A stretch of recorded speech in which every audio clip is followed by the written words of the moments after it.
Welcome all to the February 5th meeting of the Dudley Board of Water and Sewer Commissioners. I have to advise everyone that this meeting is being recorded, and we begin every meeting with the Pledge of Allegiance. Pledge allegiance to the flag of the United States of America and to the republic for which it stands, one nation, under God, indivisible, with liberty and justice for all. Jeez. That's the only one who has it here. I'm just looking around the table, everybody's bald. It's a prerequisite to be on the board, you have to have hair. Okay. Mr. Chairman, I'll make a motion to accept the minutes of December 4th. That's, okay, I think it's actually January, but, Oh, yeah, it should be actually, it's January 8th, I believe. Let me just Yes. make sure. Yeah. okay. Okay, motion's been made to accept the January 8th meeting minutes. Second. Second, any discussion? All in favor? Aye. Aye. Unanimous. All right. Letter from the planning board. That's you two guys. We did get a letter, I don't, you guys saw it, and that's not it.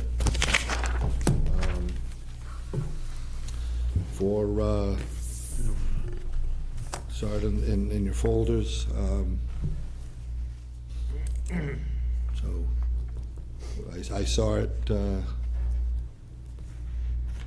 we were rejected for a grant for the master plan due to the fact that we have a sewer moratorium. Is that correct? Is that correct? Am I correct reading of the? It was one of the major factors. What happened was we were rejected for a grant, and then we decided to do an autopsy type of thing where we wanted to know exactly why our grant failed. And there were several factors, but one of the major factors that they cited was the sewer moratorium. We didn't even realize they knew about the sewer moratorium. We don't know whether or not they pulled that from state data or whether or not former planner Bill Scanlon put that in the application. I don't know if he had an obligation to put it in there or for whatever reason, but they're aware of it. It's an issue.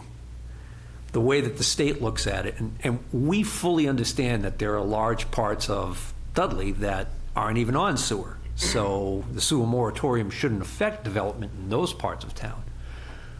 But the way the state looks at it is, if you've got a sewer moratorium and you're not in the process, I guess, of actually fixing it, in other words, shovels in the ground, fixing it, their feeling is that it's not going to be conducive to new development. And the issue at the state level is it's all about housing. So they're going to steer grant money to communities that are more open to adding housing, because housing is the main issue. It's lack of housing. So that's why we decided we wanted to come before your board this evening and maybe just try and talk about where we are.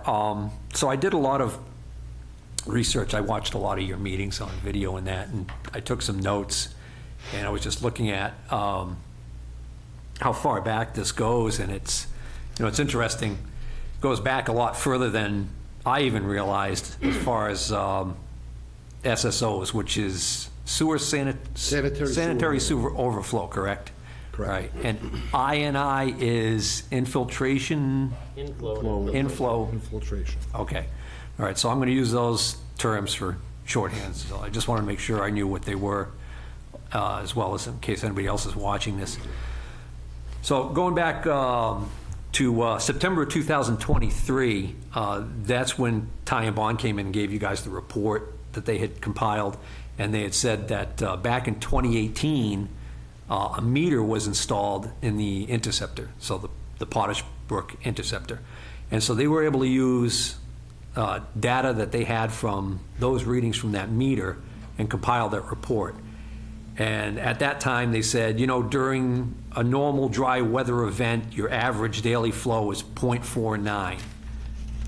I don't know exactly what that means, But I do know that when they say it's sufficient capacity and none is above 50%, that that's good. And that then when they said when we had a wet weather event, that .49 jumps up to 1.4. And they said that that particular event that they recorded, it didn't cause an SSO, but it was, in his words, the engineer's words from Ty and Bond, it was close to it. So they must have opened up the manhole and, or based on what they knew from the flow, got pretty close to it. And I know a couple of times, a couple of you guys have gone back and forth and discussed, well, if we have enough capacity during dry weather, then clearly the problem is I&I. There's water coming into the system somewhere where it shouldn't be coming in, and that's the bulk of the problem. So the question was, well, what if we just went really aggressive and solved all of the I&I issues in town that we can find? Maybe then we could not have to do the sewer line. But Scott, I believe you were the one who, I think more than one occasion, you like to use the term kicking the can down the road. The problem would be, what about future expansion if you do want to add more users? Now all of a sudden you're going to come right up against a problem where even if you solve the I&I, you might still not have capacity. So I know that that's when this whole idea started about, let's have Ty and Bond put together a proposal to see if we can fix the issue. And I think this all goes down, what is it, Progress Ave? Progress, right. So Progress Ave is where we've got a bottleneck because pipes make turns that they shouldn't make, and they have pipes that are smaller than they should be, or whatever else is going on down there. So all of that water comes down, goes down Progress Ave, hits the bottleneck, starts backing up, and I guess the first place where it finds an easy place to get out is to push that manhole cover off by Marty's, which is what anybody who's lived here in town for a while is aware, that's where it comes out. So back on December 6th, 2023, you guys received a proposal from Ty and Bond for $230,100, and then there was actually a discussion about where the money would be coming from to end up being able to do that. So then you had a discussion about, well, if you split out the engineering part of it, that you guys felt that you could find the money to pay for that part of it now, and then I guess do the next part on the next fiscal year, whatever. At that meeting also, George reported that you guys had made a lot of progress with I&I in the Nichols College area. I remember a meeting a while back where you and Jay Spall talked about that you witnessed that pipe that was full of water that was just... The bottom of 10-yard road. Yeah, 10-yard road. So I guess that led you guys to focus on that area there, and George had mentioned that you guys found some manholes that were overgrown, that were near the athletic field, and water was running into them. So a lot of that's been taken care of. And then that meeting, oddly enough, you ended up tabling the decision until January. And then when you came back in January, I think you said that, correct me if I'm wrong, but I think you'd said that you hadn't forgotten about that something was on the fall town meeting warrant that was actually approved for that money. So you guys did sign a contract with Ty and Bond? So now we're at the point where we've got the contract signed with Ty and Bond, and there was a discussion about timeline, and if it had been signed in December, the thinking was we should have a design from them in early fall of 2024. And it ended up being only delayed by really a couple of weeks. So my question right now, my first question would be, do we have a design yet? No. No, okay. No, we're still studying. Why is this? We are in the process. We've got information tonight. We just received a report from them. They put cameras down the lines, not only this line, but the French River interceptor that runs from the Jericho neighborhood. So that And gets me to. They found some areas, one of them being right at the end of Progress onto that easement that runs over to Fairview. Okay. There's a place where the pipe actually bellies. There's a sag in the pipe, and that will cause, with heavy flow, that will cause, it causes a slowdown of the water, and it holds it back. Right. So that brings me The to sewage. February of 2024. That's the first time that, from what I could gather, is when this Jericho interceptor came into play, where now all of a sudden we're talking about the line from the Jericho village that runs along the river, goes down by Napa, and cameraing that. I know George had mentioned there was a lot of work he had to do just to get access to those and get grease out of there, and I guess there's a problem with getting rid of grease, that it's like, what is it, grease like hazardous waste when you take it out of a sewer, is that? In a treatment plant, yes. Yeah.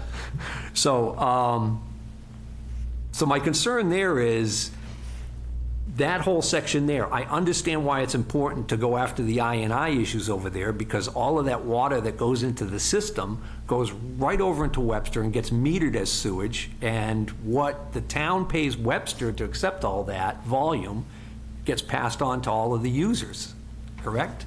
That's what we, So that's why it's really important to fix. set rates, yes. Yeah, right.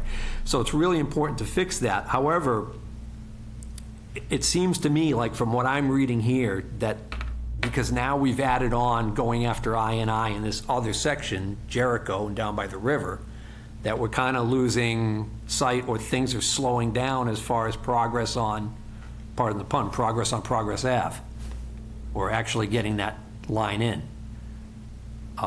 So I think last July, George had a meeting with Ty and Bond regarding Potash Brook and the camera work. He said it was going to be starting, I think, in the fall.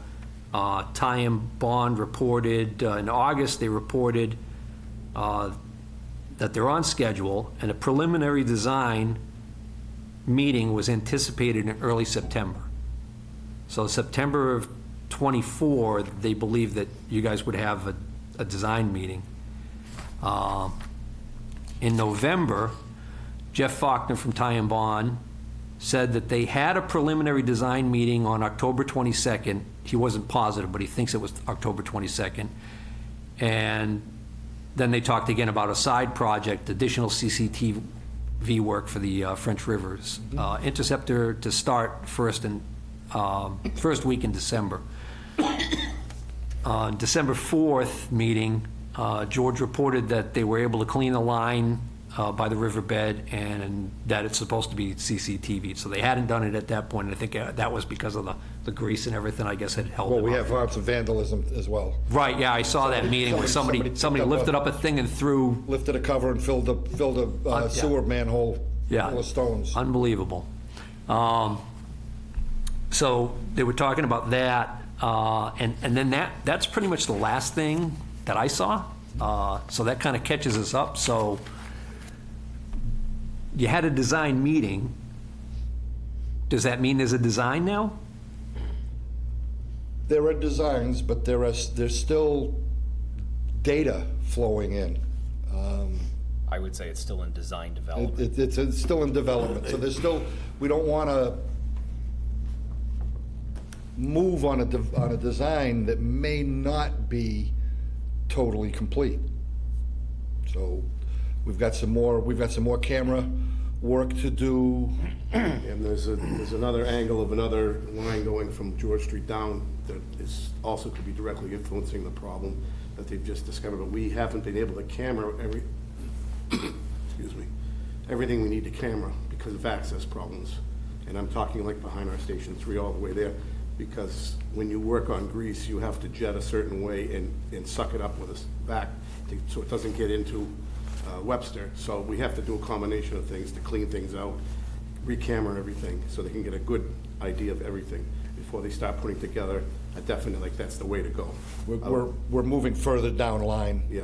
We're exploring all the way to where it crosses under the river and then over to Webster.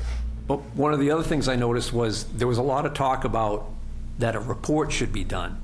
that would show the DEP that the I&I work that you guys have done, the things that you did find up there at Nichols and all of that stuff, and there was even a couple more things, I think. Goes up around the courthouse. Right, out, right. So there was a lot of stuff that was done. That's all been reported, yep. It's all been reported, and we lined that whole area, even in Dalton Drive. Have we had an SSO event back happen in. since that?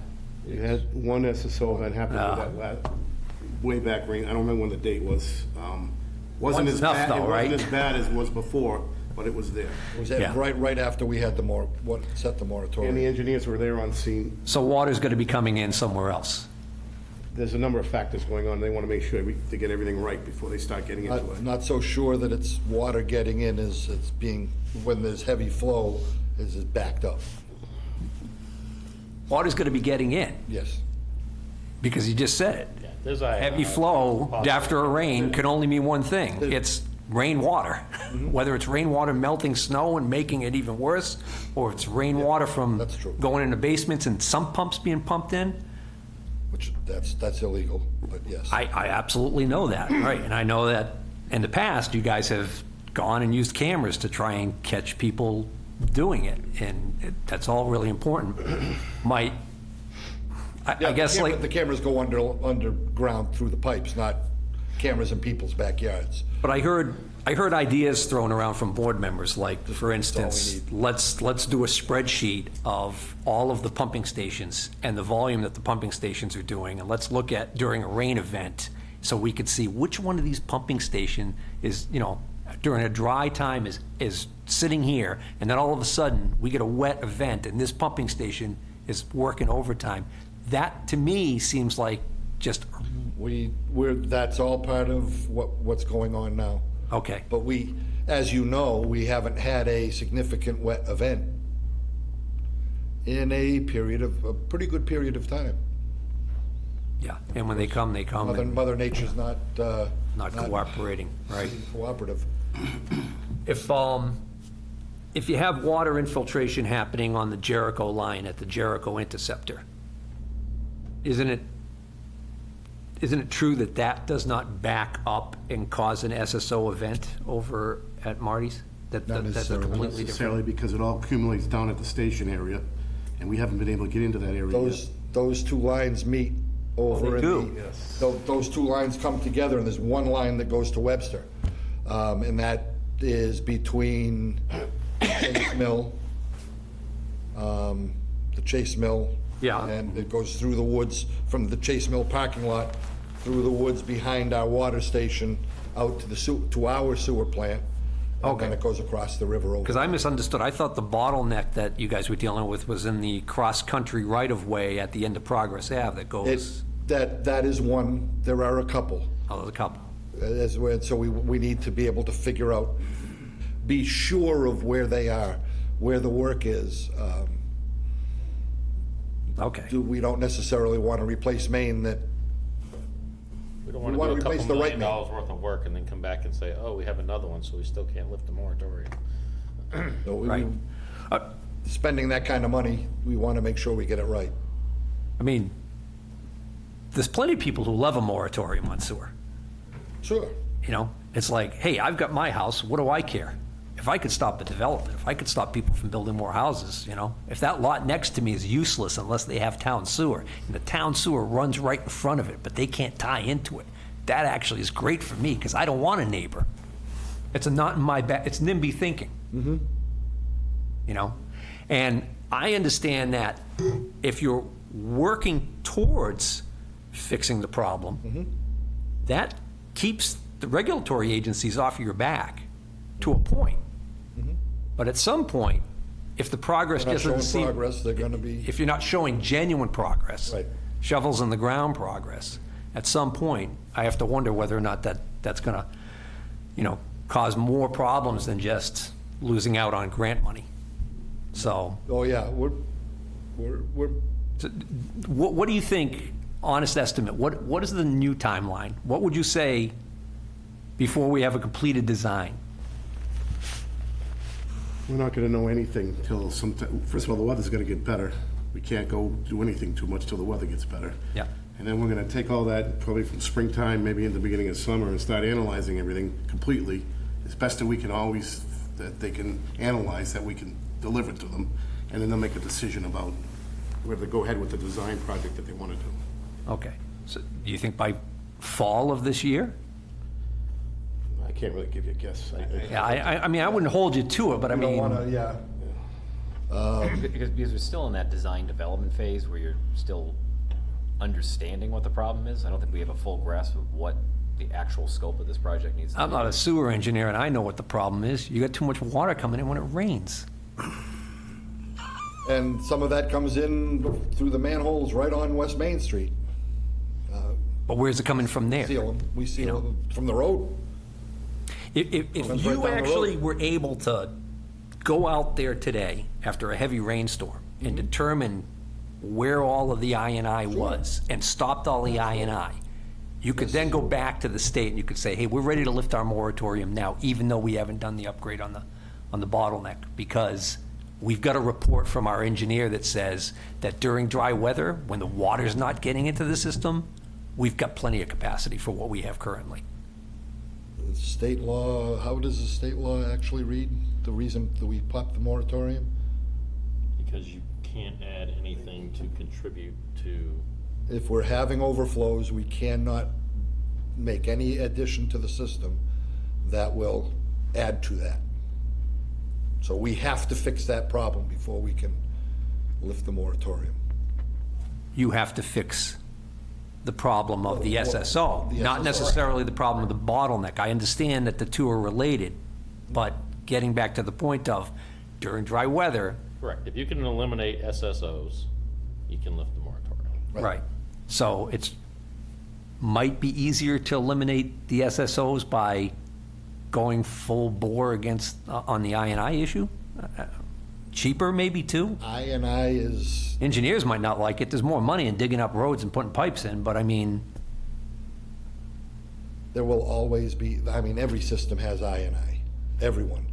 You try to minimize, yet, well, you're constantly minimizing it. but you clearly have You more. have businesses that, their whole business, You've got SSOs that are pushing manhole covers off that you have to drive a truck on top of it to keep the cover in place. That's not a little bit of I&I, that's, Best well, practice would be to eliminate I&I, because we're paying to treat rainwater. right. yeah, and that's another great point too, that Webster isn't gonna look at it and go, oh, sorry, it rained and, I mean, we're on the right track. We got everything, and matter of fact, we're waiting for the next major rain event to occur. We've got a game plan going where we're gonna possibly put in flow meters in various locations or some other way of indicating what the flow's like as it comes down. But until I get access to those areas that we need to even look at for cameraing, it's just a weather issue right now. We're in wintertime now. So everything's being done. I watch your superintendent reports, I know you're out there in the trenches working, so I appreciate that. And I hate to sound, like I'm being impatient, but, and in full disclosure, I've got my own property too that I would love to bring more sewer to, so I mean, there's, And if we treat this as a business, we're not doing our business any good by not adding customers. so We add more customers, we add more revenue, it makes it easier to pay the bills. So I did what I was asked to do by my planning board, which was come here and, talk to you guys and try and get an update. I'll tell them exactly what you just told me, which is that at this time, we can't say for sure when this is gonna be resolved. Right now, it's a weather issue. Once the weather clears and we can do some more work and get some more data, We'll get more, then they'll be able to hopefully put together a design and we'll go from there. But for the time being, we're okay. moving forward. All right. Mr. Chairman, I did have one other thing I wanted to bring up with the board. Would you like me to wait until public comments section of the meeting, or you want me to just? Take a while, or I don't think so. shoot? You know me. All right, so just real quick. And this is something near and dear to your superintendent's heart. Eisenhower Drive. Oh. Easy. the pumping station in Eisenhower Drive, I want you guys to talk about it. I know he's got a real concern about it. I wanted you to know that the planning board decided to try and be proactive and maybe help out. So what we decided to do was, we actually sent letters out to all of the residents in Eisenhower Drive, and we invited them in for an informational meeting regarding the betterment process here in town, with Okay. with unaccepted roads in particular. So we did that, and Oh, we you had did like it a already. whopping 4 people show up from the whole neighborhood. I think 2 of those people, 2 of them were married, so they were from the same household. So, of course, what do you think the first question was they had for us as to the betterment? Why do we have to pay for it? Well, that's actually, that was probably question number 2, but the first question I think was, how much? How much? And the way the process works, it's kind of convoluted. You almost got to get them to agree to the process beforehand. So the reason why I wanted to mention it here tonight was because I know you guys know how betterments work when you're putting municipal improvements into public roads. And I think, I just wanted to clarify, we have a road betterment bylaw for private roads, and it works a little bit differently. So that's why I saw a comment at one of the board meetings regarding this, and I was like, well, I just want to make sure we know it. So what happened was, a board member stated that the betterment does not get accepted by the customer, it is imposed by the municipality. That's correct, except for one problem. The town bylaw is actually Article 5 Road Betterment, 257-20, Authority and Scope. The following shall govern any repairs made pursuant to this article. And then it goes on and it talks about that the Board of Selectmen is hereby authorized to make provision for permanent repairs on private ways and roads, including improvements to grading, drainage, paving, resurfacing, and curbing. Doesn't say anything about sanitary sewer. That's okay, though, because the sanitary sewers are there, and we know they're working. B, the Board of Selectmen shall vote that such repairs are required by public convenience and necessity before the repairs may be undertaken. C, and this is the key, such repairs shall be made only if the Board of Selectmen receives a petition signed by abutters who own cumulatively at least 50% of the linear footage of such way or road. The petition shall be accompanied by certification evidence showing ownership of the linear footage. In other words, the first step is you have them come in, you give them the information, and then you have to convince them to get at least half of the people, not really half the people in the neighborhood, but half of the linear footage in the neighborhood to sign off on it. And as I said at the Tobin Farms informational meeting, and then it doesn't matter what the rest of them want, you can actually drag them kicking and screaming into paying a betterment to actually bring the road up to stuff. The other interesting fact is, what the betterment will do is it will do the repairs on the private way. Doesn't make it a public way, though. It still has to go through the normal process to become a public way. It has to be accepted by the town. It has to be accepted at town meeting. The article has to be proposed by the highway commissioners in the town of Dudley, which is the Board of Selectmen. The Board of Selectmen act on a recommendation from the planning board, and we don't recommend a road for acceptance unless it's brought up to those standards. So that's how the process works. So the weird thing about it is, though, you got to actually, it starts with convincing the homeowners to actually be on board with it. And the problem we have right now is, since we had that informational meeting, which, Richard, do you remember how long ago that was? That was months ago. Months ago, yeah. Months ago. Not a peep. I think if the actual cost of bringing that road up to town standards, up to acceptance standards, that and the sewer, I'm willing to bet that amount isn't that high. No, it wouldn't be. And divided that's, by that number of households. that's it would the not- true it would tragedy be- here, gentlemen. That's the tragedy would here, be that these very- people do not realize It's a this. matter of taking the time to Because put that number together. I heard the discussion you guys had where you talked about okay, what about the pumping station? What do we do? What do we need? We don't need Take much. the money out of the retainage that's left there, and I believe, correct me if I'm wrong, that you guys figure that you only need like 2 events to happen there, and that money could be used up. Like 1 pump failure and, The station was, sort of call it partly redone, 3/4 redone, years ago using that money.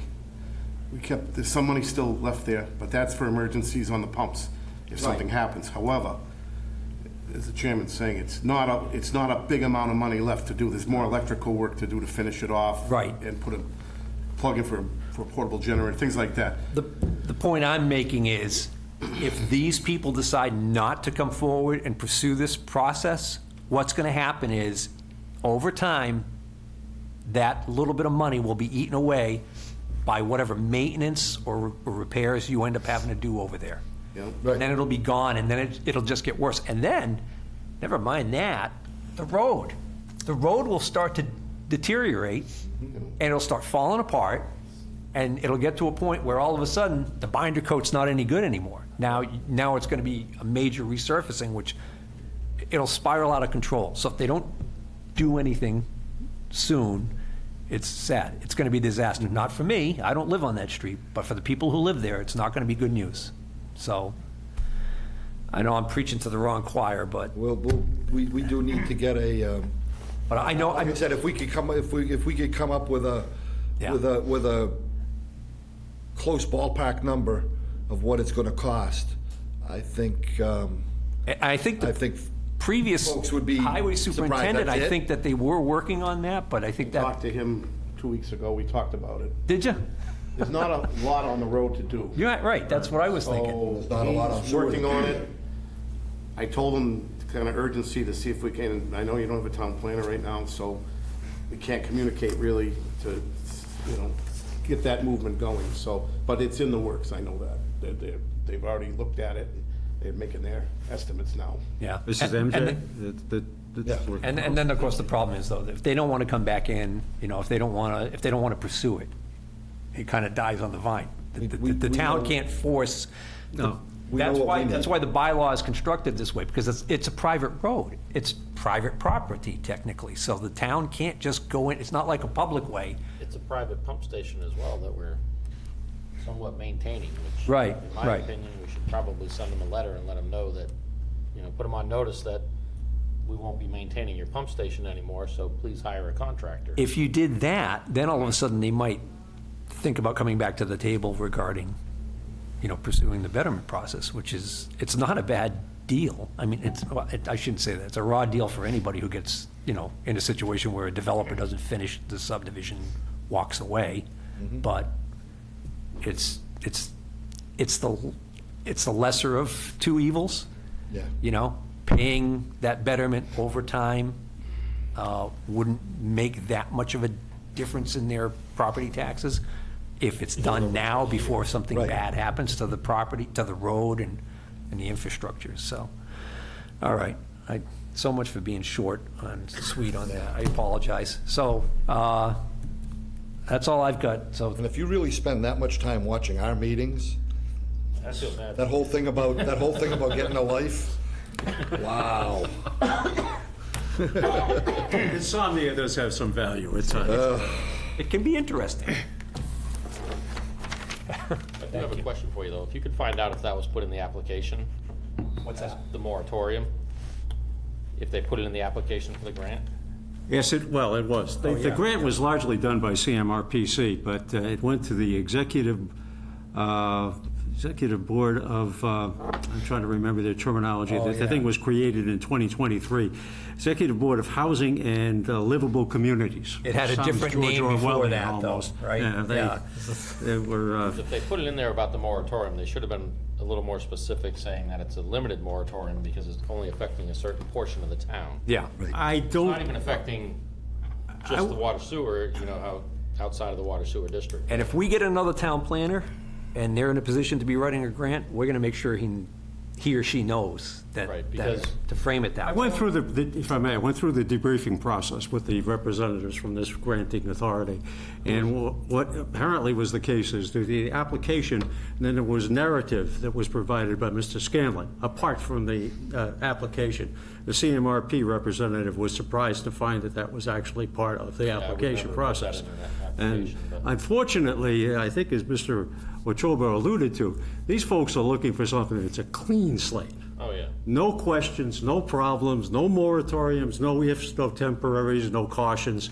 Just everything's clean and up in front, and they can just slam as much housing in as they possibly can. That's their ultimate goal, is as much housing as they can possibly generate interest in or provide monies to support. And when you write a grant, you always put the things that are gonna get you points, not the things that are gonna take away points. So that was a mistake on the behalf of writing that grant. Was It a should have been surprise. specified. If it had to be in there, they should have specified it's a specific area based on a bottleneck in Yeah. the system, but. I'd- And do we even know where the expandable housing areas are? I mean, there might not even be land available to develop in the area that we have a moratorium on. I think the problem we have right now is the cat, so to speak, is out of the bag. They already know about this. Right, So what I'm you saying go is if back you to just- them again. If he put that there's a moratorium in place and didn't specify that it's for a specific location, that opens up 90% of the town still for development. To I answer don't- your question, Yeah.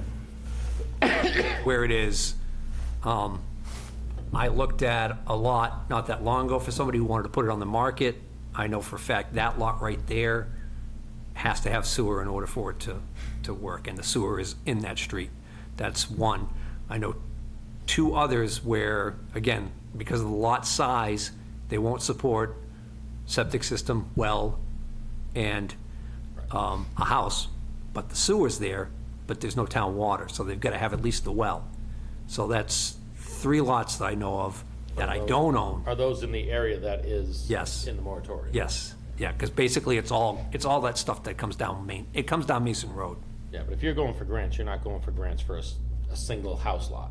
Right. You're going for grants to do a 40B project or a, multi-housing development, not one here, one here, one here. Right.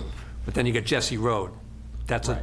23 lots. That's what sparked a lot of this. Right, and he can't do anything without sewer also. Right. And then, like I said, I've still got property. So, I mean, they're out there. And then when you get out to those sections of town, we're talking about where the sewer isn't even out there, that's its own separate issue. That's where we rezoned it to Res 87 and, so, That's not our concern, no, it's not our concern. not as a board. But housing should be everybody's concern. Right, okay, All right, thank you. Thank you, gentlemen. thank you.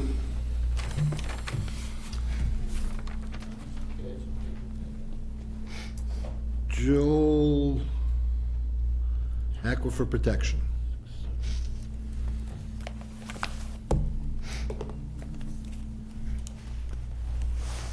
Info for you. That's the one. More paper. Yeah, it's more than it looks like. It's just some.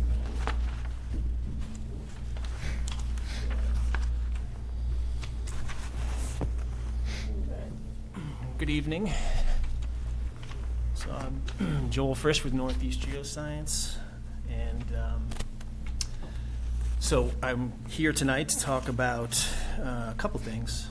So really, the packet I'm giving you is just, we'll kind of skim through it quickly. I don't think we need to spend a lot of time on it, but I wanted to sort of give a breakdown of sort of the 2 issues that I wanted to talk to you about. One being aquifer protection, and the next one being the water resources study that we've been working on over the past few months, and they're related.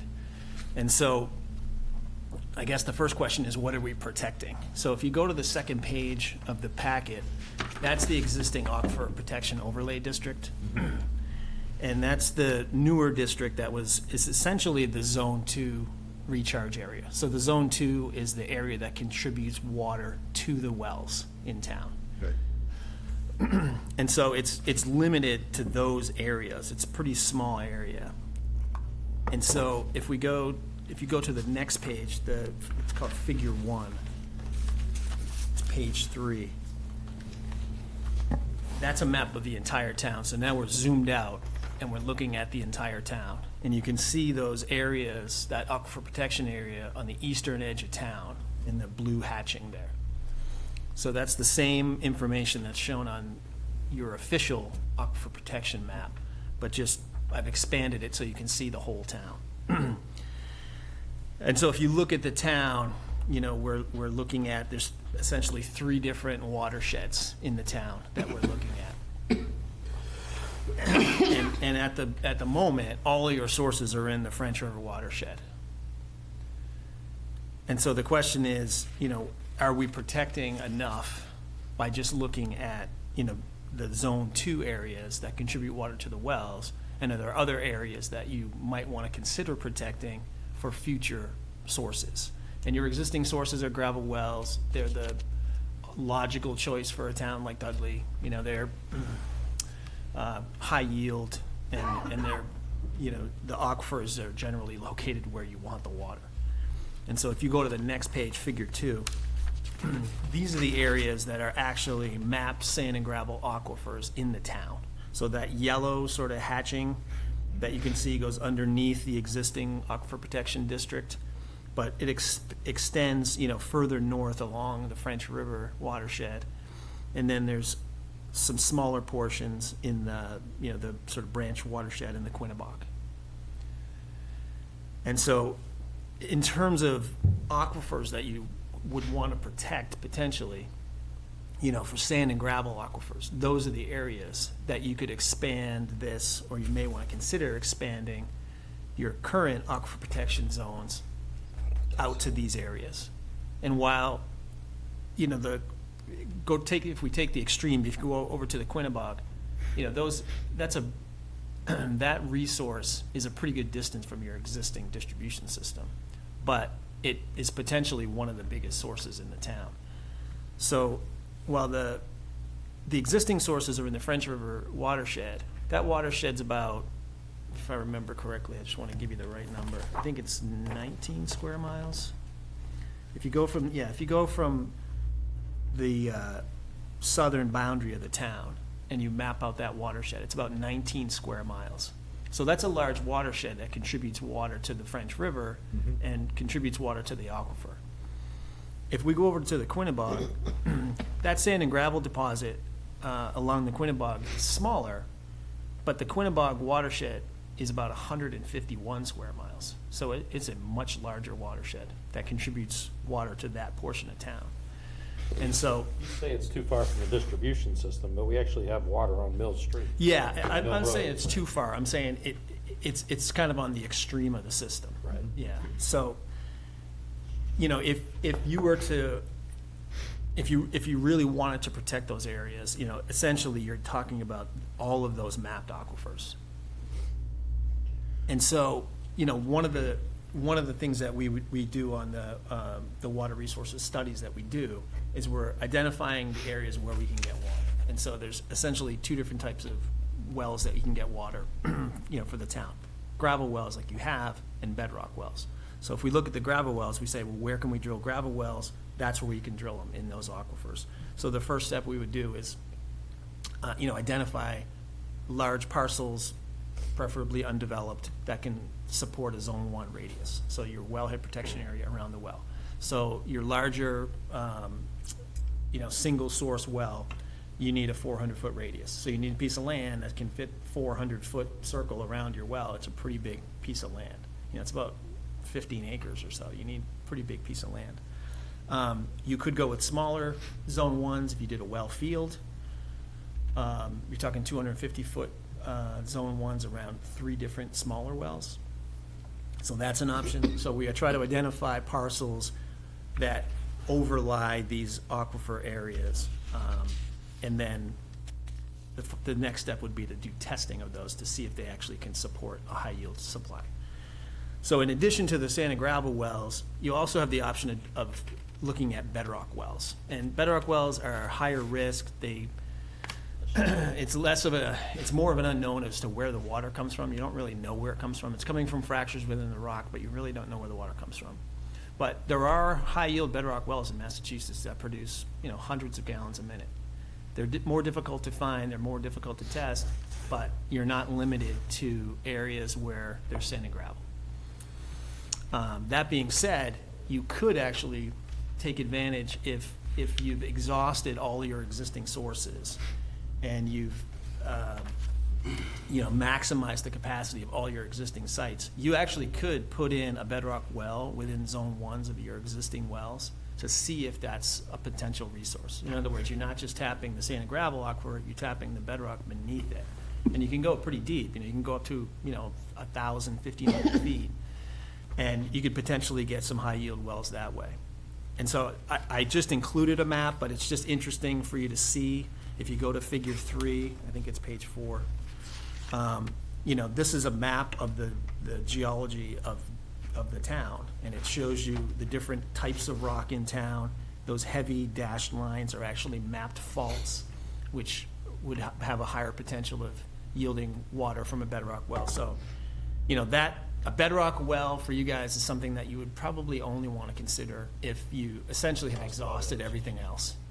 But it is a potential source of water, and it just shows you that, like for example, all of your wells right now are roughly in the air granite, which explains why you don't really have an issue with arsenic. But if you were to go out into the areas where it's underlain by sort of this Paxton formation, you might have a higher chance of getting arsenic. So it's just something to weigh. But I just wanted to show you that, that you have different types of bedrock throughout the town, and those different types of bedrock have different yields, and they also have different water quality. So it's just other things you would want to think of. And so if you go to the last page, I just essentially showed what a potential expanded aquifer protection district would look like, and it's really just all of those mapped sand and gravel deposits throughout the town.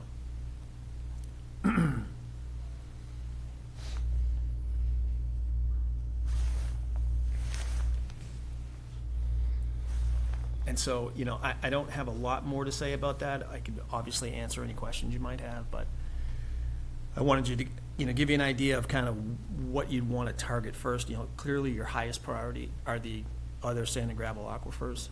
And in terms of new sources, that's the one other thing I wanted to mention is developing new sources. Right now,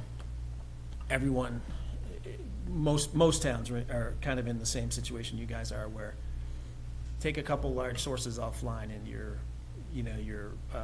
struggling in terms of to meet capacity. And one of the best ways of being able to maximize what you have for resources right now is using, they call them replacement wells, but it's what most people would consider a satellite well. So you have an existing source that's permitted, you have zone 1, you have power, you have access, road, and you've got your distribution system there. You can install a satellite well next to an existing well. It's like I said, technically it's called a replacement well. And you can maximize each one of the existing sources you have. I mean, you have satellite wells now, but it just allows you to take full advantage of your permitted withdrawals. And then even for other sources that, older sources that you weren't even using, but now that you have treatment, it gives you another option to expand, the number of sources you have. And even if you have a source that's basically producing what the site is approved for, putting in one of these replacement wells or satellite wells gives you redundancy. And so you can take one of these offline and you still have the other one operating. Even though you're not actually getting approved for more water from that one site, you can take one offline and you still have another well that can pump. So it just gives you that flexibility. In terms of, time and permitting and cost, that's also the simplest and quickest way to develop new sources.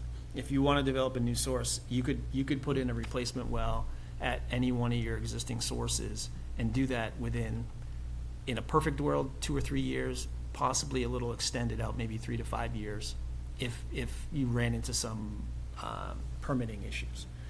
If you were to develop a brand-new source, like you were to go out to the Quinnebog or some of these other smaller sand and gravel deposits, or even the areas north of your existing sources or south, if you're doing a brand-new source from scratch, the permitting time and cost is far more significant. You're probably talking 7 to 10 years to develop a brand-new source from scratch. In fact, it's one of the reasons why almost nobody's doing it. There's very few sites, brand-new water sources being developed in Massachusetts right now, because the permitting costs and the time to do all this is just so onerous. And so most communities are just simply trying to maximize what they have already permitted. So, through you, Mr. Chairman. Part of the reason this came up on the aquifer protection is, what I wanted to do is find all the areas. I know what you're saying, I understand the whole process on replacement wells and everything. But this, I actually was trying to push this before, but then I got a little more agitated about it when I kept saying we want to do this aquifer protection. When planning board came forward and asked to take a section out of the aquifer protection district because they wanted to work on a development in that area. Yeah. And when they came, or it was the former planner, so I won't say it's the planning board, but the former planner came forward. And I said I didn't want to remove that section until we look at the whole aquifer protection, because they're not making any more land. The land's getting developed more. And if we don't identify and protect the areas that are potential sources now, if a tanker truck tips over down by our well field and we got 1,4-dioxane contaminating the wells, putting a replacement well isn't gonna help. Yep. So we would have to go somewhere else. And once all this land is developed and we lose these sources, or they get contaminated from people bringing in God knows what to the area, then they're gone. So at some point, we'll run out of options. So I wanted to develop a map showing all the potential sites so we can put protection on them, and then systematically go through and start testing to find out what would make the most sense to be the next source. So I don't want to keep it all in the same area, because if something happens in that area, or a new regulation comes out that we haven't tested for, and now we test and those wells become non-usable, we need to have a source somewhere else, or at least potential sources somewhere else to start developing. And as you said, it takes a long time, so I would rather identify the areas and start gradually looking at those areas, do preliminary testing, and start that process rolling ahead of time, instead of waiting and coming down to it and say, oh crap, we're out of water, and now we got 10 years to go to try to get a source online. So what do we do for the 10 years? Yeah, exactly. And just, drought resistance too, being more resilient. Right, in and droughts. If we you're never know what tapping the from weather- one aquifer, all your sources are taken from that. You don't have many options in a drought. And then and I just wanted to point out another thing where you said it's a roughly 15 acres to do a 400-foot radius around the well. Some of that, because I had looked at the state's aquifer maps and saw the one over by, what do they call it here? Is that New Pond, or what's the one over by Hayden? That's Pier Point. No, the little Oh, one. New on the other Pond, side. the New other Pond, one is New Pond. Peter Pond? Hayden Pond, New Pond. No, New Pier Pond. Yeah, actually, I think there's land up by Peter Pond that's for sale too, that's pretty spaced out, but that's not really, almost close to the aquifer, but not really. But if you were to site the well, say 75 feet off of the water line, so it's not really 15 acres of usable land that you have, half of that 15 acres could be in the water. Yep, So yep. just Or- just to be clear that you don't really need a 15-acre parcel that's all land. Because I did notice that spot over there, and I know they had land for sale over there that hasn't been developed yet. It would cut into a couple houses, but I'm still not opposed to looking at a site that has houses, because at some point, if there's a fire and it burns down, or gets foreclosed on, or whatever, they don't pay their taxes and the town takes it, it might be something that we say, hey, hang on to that, don't put it back on the market. But those are sites that I want to look at and keep it on our radar to say, hey, these are potential sources, let's look at it before we move forward on other things. No doubt.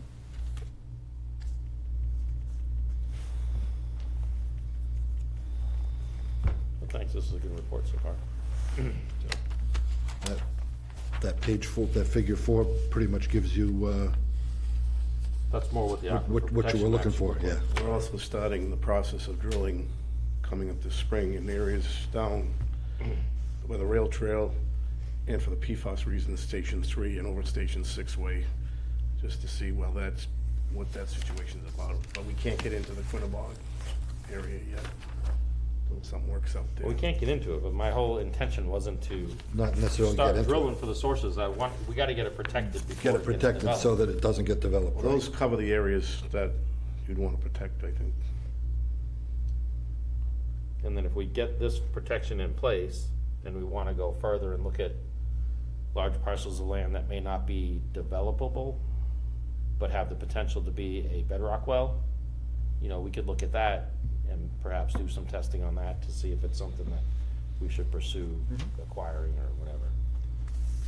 But I think this is a good start to readdress the aquifer protection map. That's good. Anything else? Any other questions? No, I think this covers a lot of what I was looking for anyway. Okay. Thank you. Thank you. Thank you.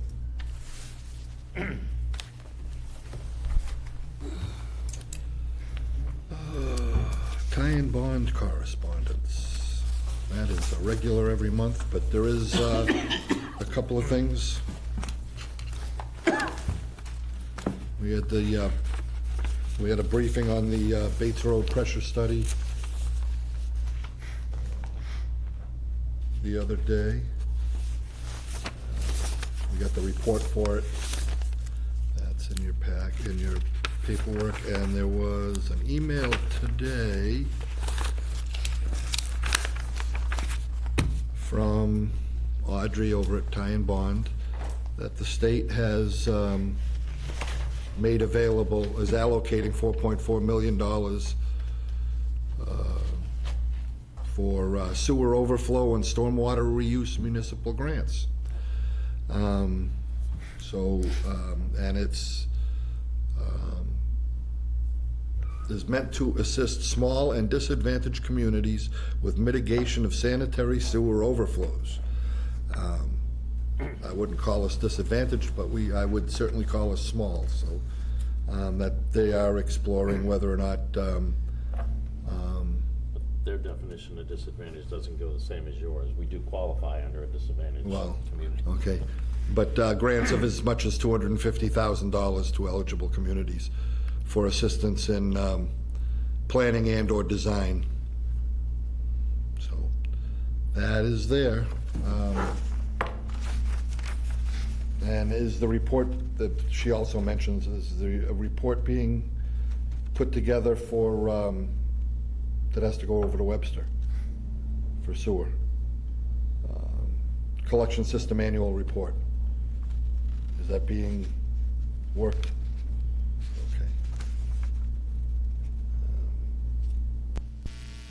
That needs to get over to Webster so that they can make their report to the state. Do it in March or something. Yeah, March 31st. Was there any, I don't think there was anything else from, The draft asset management. the draft asset management just came out today as well. I looked at it, I was gonna try printing it, and then I saw how many pages it was, and said, yeah, no. So, we'll, the asset management for the sewer department has generated a draft report, so that is out there for our review now.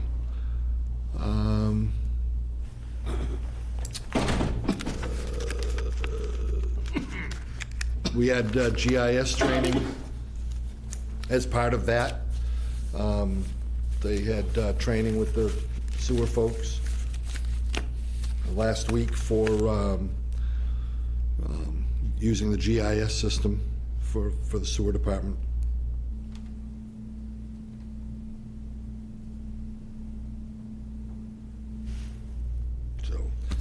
It's there for our review, and I don't believe there's any action that has to be taken.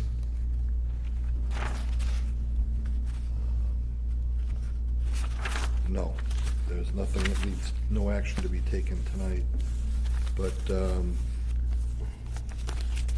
there's a lot of information there. Any questions?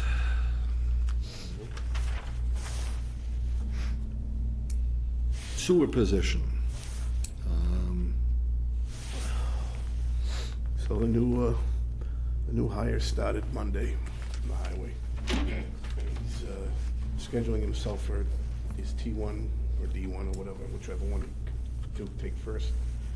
Starting to learn the sewer system itself. And seems like he'll work out. That's good. Well, we've got 90 days.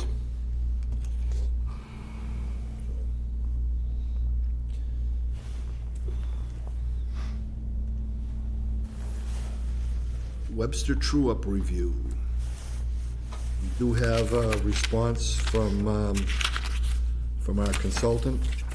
I don't have a copy of it here, but you do have one. You do have them there to read. I've read through it.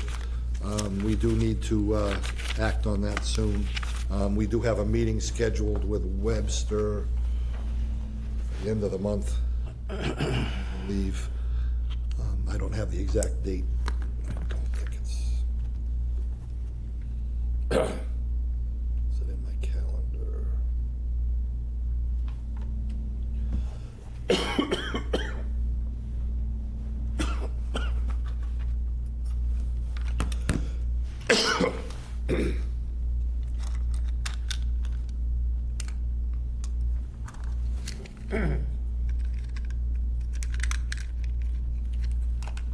don't have it in my calendar, so. Nope. So it's,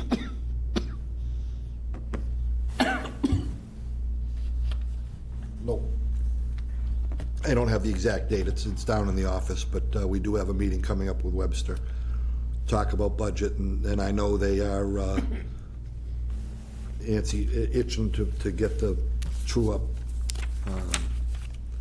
completed, but there are some concerns there that Mr. Brinkman brought up that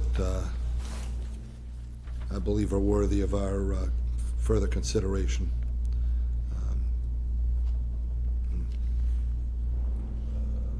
We may want to set up a working meeting to try to discuss that for, in specifics. And if there's any, if anybody comes up with anything out of that that they think we can run with, so we can clean things up with Webster. Rates, it should say rate study, not rate increase, but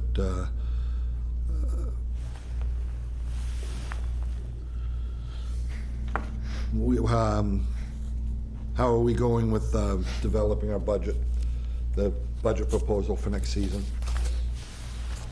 Doing all right. We're still making sure we can, when we allocate for this year too, that we're playing it safe. Okay. But it's gonna be tough figuring out different rates increases, increases in electrical and chemicals and all that stuff. The electrical would just be distribution, because we locked in, we're on a 3-year. Jen should have the escalation on that. Right. Okay, I haven't seen that There's an yet. escalation in there, I negotiated, but I think we hold the same rate for the first 2 years, then it goes up Is to that year what it is? 3. Okay. So, but Jen has that. Yeah, I believe the tie and bond rate study that was updated in 2022, that recommends, I believe, a 10%, but indications are that it shouldn't have to be that high. Well, this year, I'd like to see the 2 previous year full budgets, what was spent, kind of a line item, say,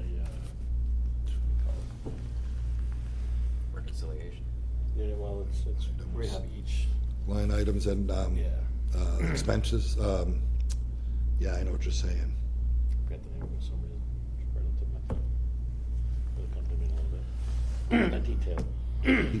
The detailed expense report.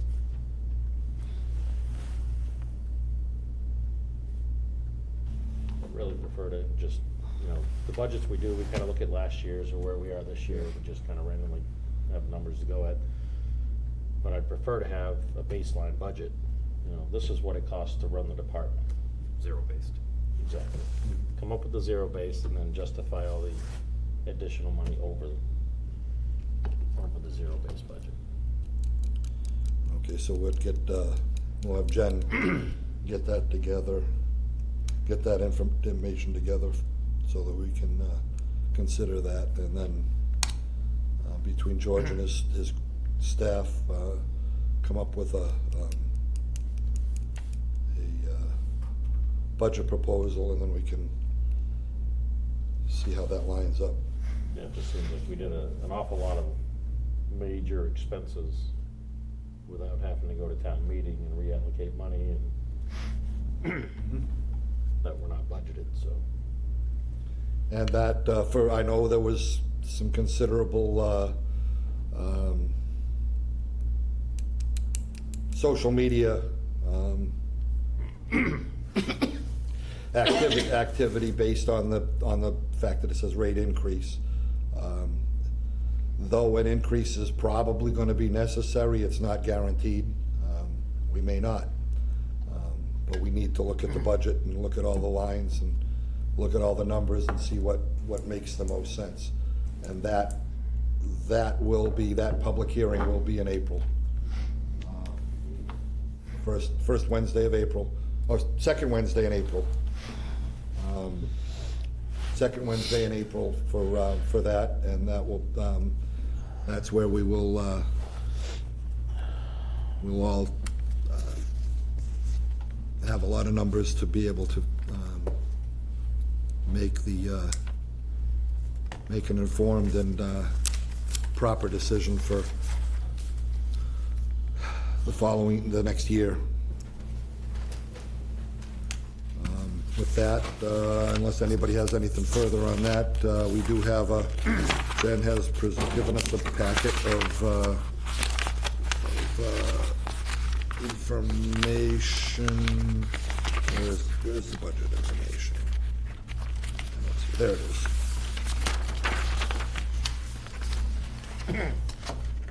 First page is the receivables. I'd like to request that as well, if we can get the revenue reports for the previous 2 years. Just so we can see if we're trending up or down, or. Retail expense reports, it's okay. Have we got anywhere with potential shut-offs? I see we still have. We just got through our meter reading, we were doing meter repairs, and I think we're gonna do after that. I'd like to do it before the spring gets in here. She's got everything lined up and ready to go for generating those letters. Because we still have a ton of outstanding Right. liens. Yeah. Did we ever determine why the lien number changed from? Yeah, 144, 135, 156, why it changed. It went from 156 to 198. But that was 2024. But 2023, you had 3 different numbers. Oh, yes. No, we didn't get an answer to that. I'll stop down there tomorrow morning. Then I'll have Jen send an email out. Why? But there were 3 different numbers, and it went down, then back up. But you only do liens once a year, yes. so it doesn't really make sense that it jumped around. Yep. That's right, we can ask that and find out why that number changed. But and then the budget's year to date, we're at 50%.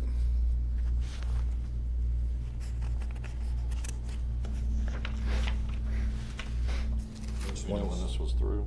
First one is sewer.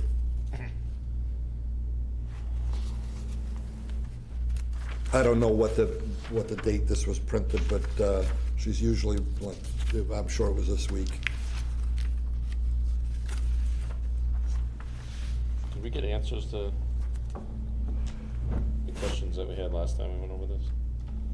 I As, think we did get an email response that basically said he didn't have any information. oh, yes. I think the response was he recommended increasing it by 8%. Yeah, 10%, yeah. Which is what we did last year, and we're. And we were budget. negative. Yeah, and then- We were then- 27% over last year, and we used his recommendation. He just recommended, And you we're know, 33% over on the insurance, so. sure. So we can't use his recommendation at 10%, we'd be behind by 17% still. Right.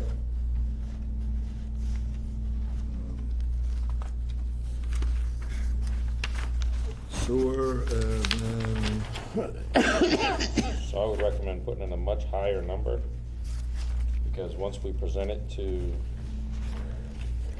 FAA and Selectmen and everyone else, once you present it, you can go down, but you can't go up. right, well, once it goes to town, well, yeah, it goes to town meeting, I think it's after, once the warrant and everything is printed, you Right. can't go up, right, but you can go down, so we Sure. can change it on the floor if we have to. right. But on those line items that we get from other departments that we don't get accurate numbers in time, I would prefer to overshoot.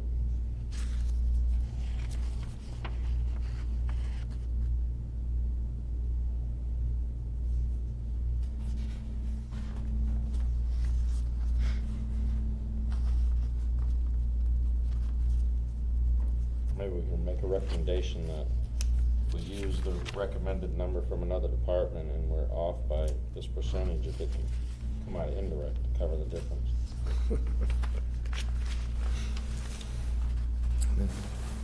Can always give that a shot. Okay. Any questions on the budget? I mean, other than those line items that have been, they've been over all year. Yeah, Retirement and insurance. Okay. Did you folks have something you wanted to address, or? Yes, sir, I did. We did.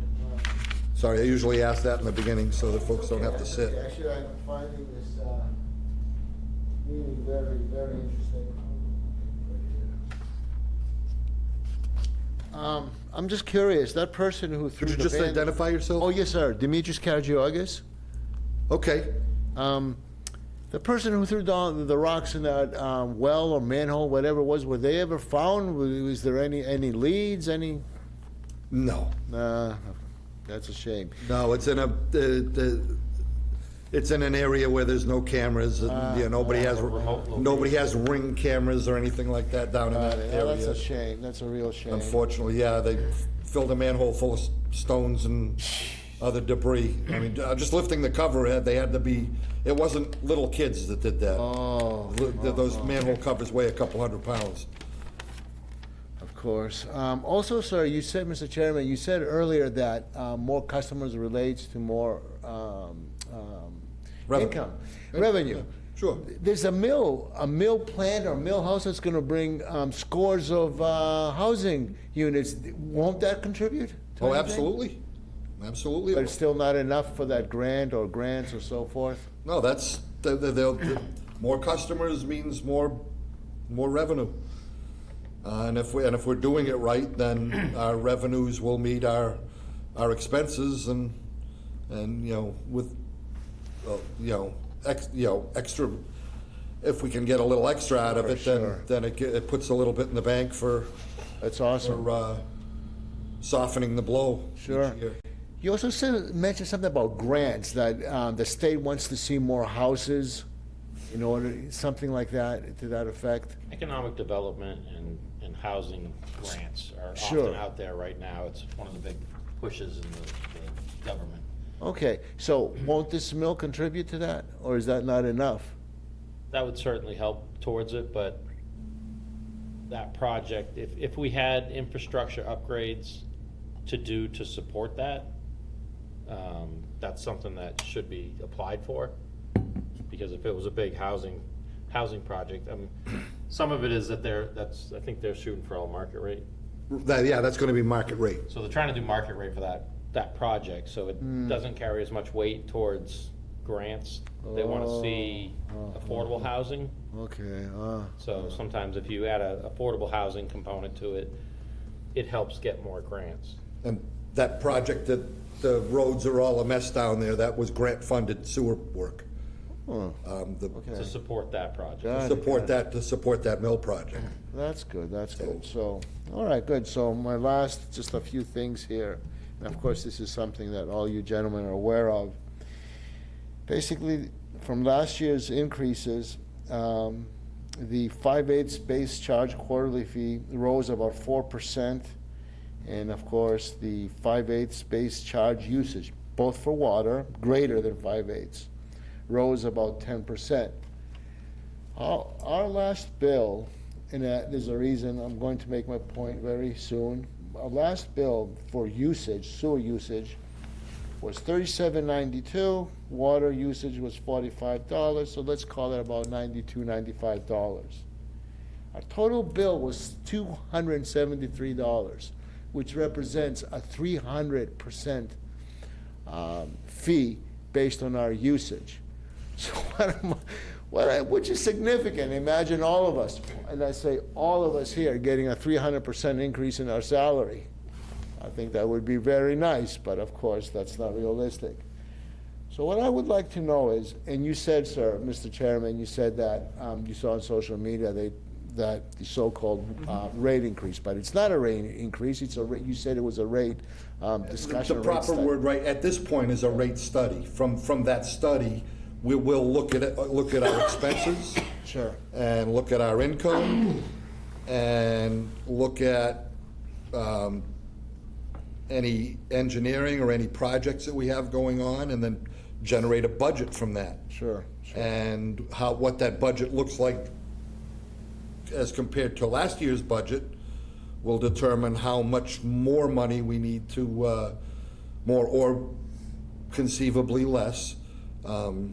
We all know how often that happens in reality, but if it turns out to be less, then yeah, That would be could happen. nice. That would be nice, but for some reason I'm thinking, Hey, I get the bills as well, and yeah, and I'm sure yours are probably more than 300%, especially in the rest of you gentlemen, if you have families, if you have kids, if you have dogs, I'm sure the 300% may be 400%, maybe 500%, I don't know. But it still is a significant amount. So all I'm asking is, it seems like you are planning, you are thinking about what's going on. I guess my point is about what will happen, especially with planning, which I found it very interesting. Please just do consider that these fees are quite a bit, and some people pay them more easily than others. So please do consider that, and that's basically all I have to say. Thank you. well, thank you.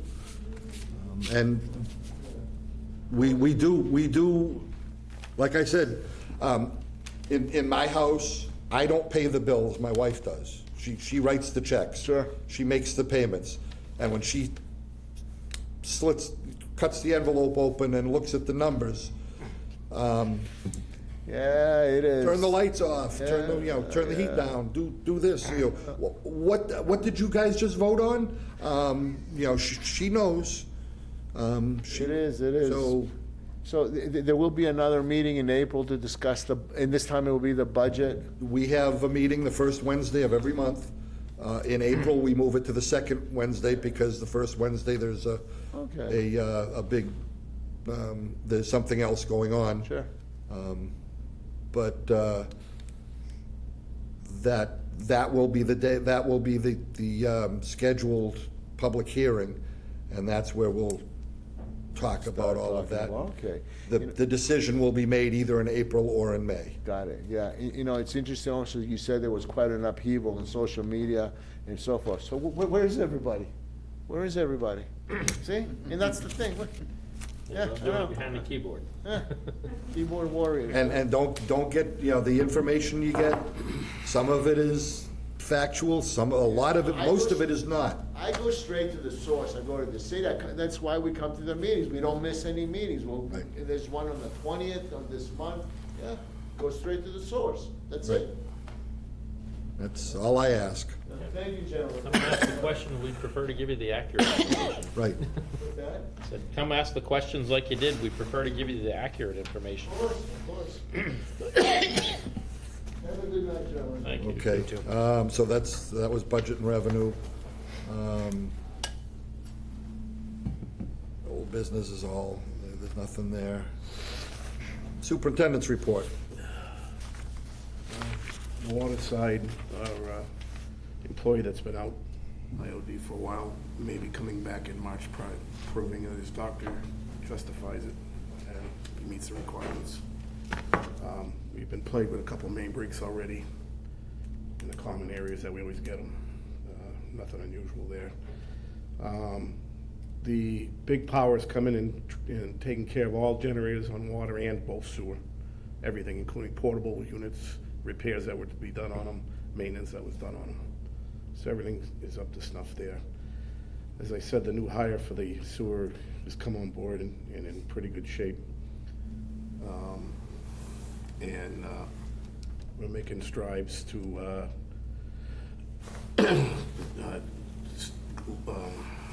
go down to the Schofield Ave areas and try to map out where these manholes are that we haven't been able to, that we're starting to uncover now, that've been sitting there for years without being uncovered. So that'll be coming up too. Once the weather gets a little bit better, we can do that. Okay. Any, I got a couple questions. What's the consistently assisting the sewer department with that project? Means that we've been down to nobody on the sewer department due to sicknesses. So water's been having to take over those roles to check stations. So they've been answer- covering the stations as opposed to assisting? Well, we're assisting them too in work. If they have to go into a manhole or do any type of service where two guys have to go. They only had one at the time. And as soon as this one gets on board and starts learning the processes and stuff, we'll alleviate our department a lot on certain things. And then, you've been adding chemicals to the pump stations? Yeah. What's the chemicals for? Grease? Or- Yeah, grease, and that's supposed to be treated twice a year. And we're doing it, getting to it, but like I said, a water guy has to go with a sewer guy when he's working down in there, so. And I'm assuming you meant hose, not house, 200 feet of damaged. That hose on that jetta has been there for probably the existence of the jetta. We're gonna splice it, they're gonna have them splice in a 200-foot section where it's all damaged. Putting on some warning lights on the system, the LED warning lights, because that's just OSHA compliant. Some new lighting for when they're working at night for the back panel and to over-illuminate the manhole. And strapping for the tank is starting to fray. So with a full load of water, we don't want anything happening there. Once that's finished off, the unit should be like brand new. So that saves us $130,000. Do you have a ballpark on how much we've spent on it? Not yet. I don't have all the stuff finished yet. I could probably get it as soon as we get everything together. Jen could probably even give it to you once she gets it all. And I see you getting the prices on the mission systems. and Oh, yeah, stuff. that was the other thing. Thanks for reminding me, Bob.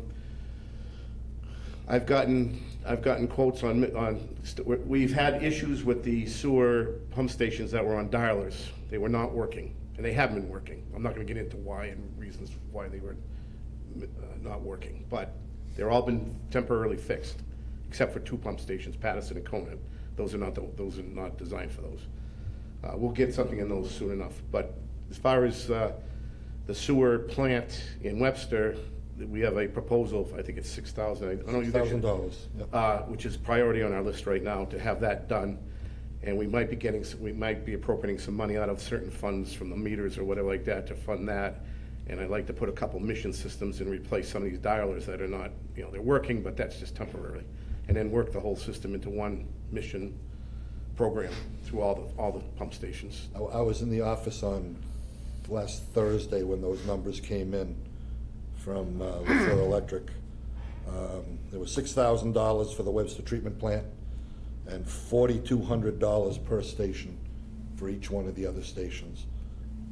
Little quick, And that includes your first year of service. and that Usually includes the first year of free services. cell phone Which service. eliminates your, I don't know what you're paying, $40 a month for your phone line? It's like 100 something. I guess. Yeah, So I mean, all of it, yeah, yeah. it's more, that's Each which one? What's that? The Verizon bill? For each station it's on a month? What's that? For the phone lines? Oh, I don't know. I think that was aggregate. That may be, I'll say it probably. I there's can't only remember one what rep, the- so it's gonna be an aggregate. It was 100 something, but it wasn't, I don't have the thing with me. But if that's four stations, if it's 160, that'd be $40 a month. Yeah. That might. of course, this won't be the week that, with this many We've been bills. paying on in sewer, phone they system gotta lines be- that aren't even active, they've been down, so we got them repaired, so at least we could use them for dials for the time being. Yeah, but just to make a point with the Verizon. mission ones. $22 a month. Grace, Lawrence, Pondview, Wayne, radio line. $22 and then $41 for a radio line. $22 a month.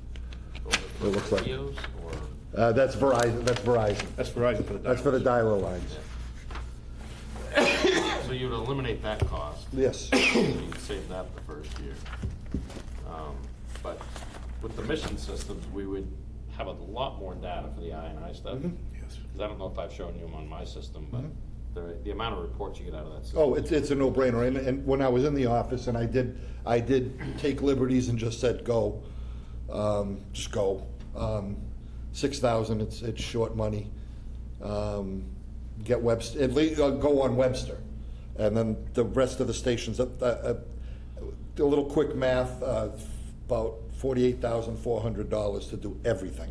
We can do, I think we're gonna do 4 stations on top of that, and then next year, And fiscal year, while I was in there, finish it. while I was talking to Jen about it, Brian came in, and he said something about the fact that, yeah, gonna, try to get some done this budget cycle and some next budget cycle, and, But the Patterson and Conant have nothing right now. Nothing right now, no, we have I to would work put- on that, that's. I would put those as priority to get these into those as well. yep, Just because you're legally supposed to have something.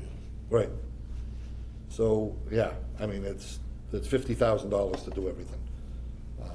But and how much would we pay for the engineers to come in and put those meters in? I bet you it's probably 50 grand or more. Mhm. So you could potentially, I mean, what do we have, 11 or 13? 11. So 11 pump stations, that would cover 11 areas of town to try and nail down I&I. Oh, yeah, it's 4,200 per station, that's times 9, and then it's 4,600 for tan yard. Because tan yard's gonna require a little bit more. They have to do some work above ground, they have to they do gotta some put stuff above ground. Similar like Box and Conan and Patterson, same basic stuff, a little bit more. So, 4,200 on all the others, but 46 at tan yard. I could put those 3 as the, I mean, Tanya's a priority too, but the 2 pot belly, I call them the pot belly stations, they should be monitored. But- So we'll look at that as, And with that, they have key fobs, but a key fob that you can go up and tap, and it logs in, everyone gets their own fob, so it identifies who went to the station. Oh, for, yeah, like a D-Tex. I was saying, I don't know Like if the you- old if you D-Tex remember the keys. old key ones there that you had to clock the, Was- the night watch key. Worcester, Night watch. Worcester City Hospital, when I was in college, I was a rent-a-cop up there and, doing the But they have D-Tex those. rounds. And then like if the guy's out doing pump station rounds or he has to do maintenance, he can put it in service mode with that key fob as well. And it'll lock it out from calling alarms for an hour, but then it automatically Yep. turns back into alarm mode. So, modernization, I just think there's way more benefits to this than what we have out there right. now. Yeah, anything using a dialer, I think is, it's time to get rid of that. And that, I don't know what the, it says radio line, I'm assuming that's part of all of that. That's another $40 a month. And that's $130 a month, and that's only for 5 stations.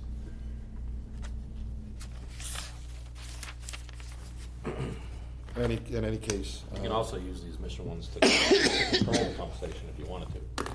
You tie in the levels and it'll tell the pumps to turn on and off. So, if you want, I mean, it has all the alarms, high level, low alarm, high alarm, low alarm, all that stuff. The only other thing, Have the lab started doing pickups yet for the samples? We haven't done it on regular days. We've been swapping our days because I have no personnel, so. Till that happens, then they can do it. Okay. All right, there's no public left. Board comments? George, you have anything else? No, it's pretty much. Bob? No, I think I covered everything through it. I'm good. Good. Thank you. Okay. Make a motion to adjourn. Okay, all in favor? Aye. Aye.